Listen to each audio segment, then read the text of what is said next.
In our culture, fools are often thought of as silly or ridiculous, and foolishness is described as an unawareness leading to trouble, annoyance, or offense.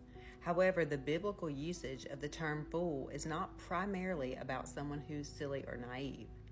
Psalm 14:1 says, "The fool said in his heart, there is no God." Proverbs 1:7 reveals, "The fear of the Lord is the beginning of knowledge, but fools despise wisdom and instruction." Fools willingly reject the Lord and hold God's wisdom in contempt.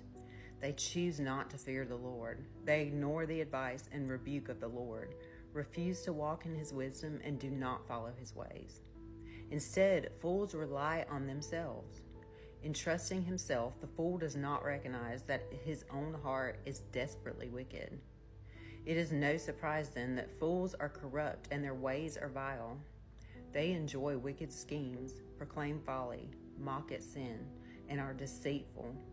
Fools despise the wisdom found in the knowing of God and of all wisdom.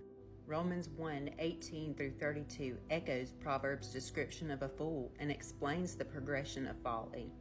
God has given his wisdom to be found. However, although people knew God, they neither glorified him as God nor gave thanks to him, but their thinking became futile and their foolish hearts were darkened. Although they claimed to be wise, they became fools and exchanged the glory of the immortal God for images made to look like a mortal human being and birds and animals and reptiles. Fools despise wisdom because they willingly exchange the God of the universe for things that are corruptible and temporary. They reject who God is and are ungrateful for what he has done. As a result, God gives fools up to their shameful lust and a depraved mind. Jesus contrasts the foolish with the wise person, saying, "Therefore, everyone who hears these words of mine and puts them into practice is like a wise man who built his house on a rock. The rain came down, the streams rose, and the winds blew and beat against that house, yet it did not fall, because it had its foundation on the rock. But everyone who hears these words of mine and does not put them into practice is like a foolish man who built his house on sand. The rain came down, the streams rose, and the winds blew and beat against that house, and it fell with a great crash." Matthew 7:24-27. Because fools despise wisdom, they are on a path to destruction. What seems wise in a fool's own eyes will ultimately fail.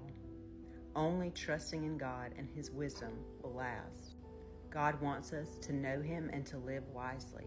He promises to keep those safe who listen to him and walk in wisdom. If we need wisdom, we should ask God. James 1:5 tells us that he will give it to us willingly and without reproach.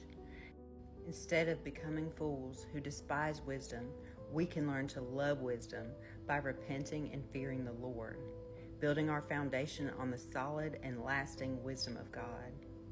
Instead of destruction, fools can have hope when they put their faith in Jesus Christ and follow his ways.